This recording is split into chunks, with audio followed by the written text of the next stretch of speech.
আমি ওনাকে অনুরোধ করছি।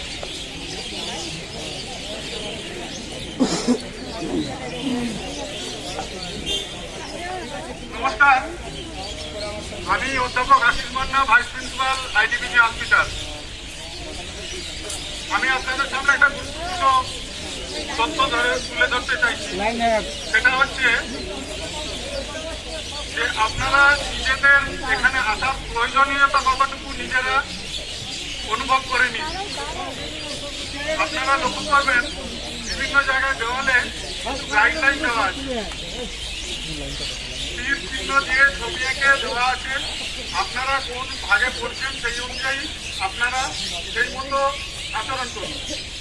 অকারণে এখানে ভিড় করলে অন্য যাদের যে রোগীদের প্রকৃত প্রয়োজন তারা বঞ্চিত হবে, তাদের চিকিৎসায় দেরি হবে, তাদের ক্ষতি হতে পারে। এবং এখানে যা পরিস্থিতি পরিবেশ তাতে আপনারাও ঘন্টার পর ঘন্টা দাঁড়িয়ে থেকে হয়তো ভগবান না করুন অসুস্থ হতে পারেন।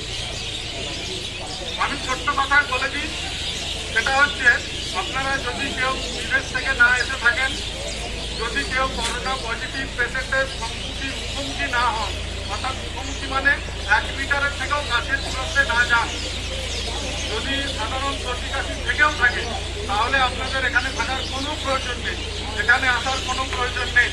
2 নম্বর হচ্ছে আপনারা যদি বিদেশে থেকে ফিরে আসেন এবং সেই বিদেশ থেকে ফিরে আসার পর আপনার কোনো রকম কোনো অসুবিধা নেই, গত 28 দিনের মধ্যে যদি বিদেশের থেকে ফিরে আসেন কোনো অসুবিধা নেই মনে হয়, তাহলে আপনারা সোজাসুজি চলে যাবেন। সেটা রাজারহাটে চিত্তরঞ্জন ক্যান্সার হাসপাতালে যে ভবন তৈরি করা হয়েছে সেখানে কোয়ারেন্টাইন ইউনিট করা আছে, সেই ইউনিটে চলে যাবে। সেখানে থাকা খাওয়ার বন্দোবস্ত করা আছে। অনেকেই ভর্তি হচ্ছে, আপনারা হয়তো দেখেও থাকবেন এখান থেকে যারা রিপোর্ট নেগেটিভ হচ্ছে কিন্তু তাদের 28 দিন সময় হয়নি, তাদেরকে আমরা পাঠিয়ে দিচ্ছি ওই কোয়ারেন্টাইন সেন্টারে। 3 নম্বর গ্রুপ, আমার ধারণা খুব কমজন তার মধ্যে পড়বেন, যারা বিদেশ থেকে গত 14 দিনের মধ্যে এসেছেন এবং তাদের কোনো অসুবিধা আছে। অসুবিধা মানে কি?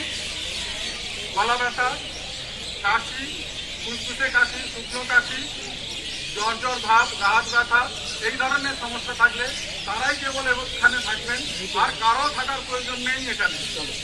আপনারা নিজেরা কে কোন অংশে পড়ছেন সেই অনুযায়ী আপনারা নিজেরা ঠিক করুন আপনাদের কি করা উচিত। যদি আমার কথা পুরোপুরি বুঝতে অসুবিধা হয়, দেয়ালে লাগানো ডিরেকশনটা দেখুন, দেখে সেই অনুযায়ী আচরণ করুন। অকারণে এখানে থাকলে আপনাদেরও ক্ষতি, আমাদেরও ক্ষতি, ডাক্তারদের উপরেও চাপ পড়ছে।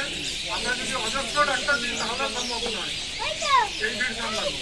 এবং বারবার করে বলছি আপনারা সঠিক আচরণ করুন, তাহলে আমাদের যে আইনরক্ষক বন্ধুরা আছেন তাদের পক্ষেও কিছু সুবিধাজনক হবে এটা রক্ষা করা, এবং আপনাদের সময় এবং স্বাস্থ্য দুটোই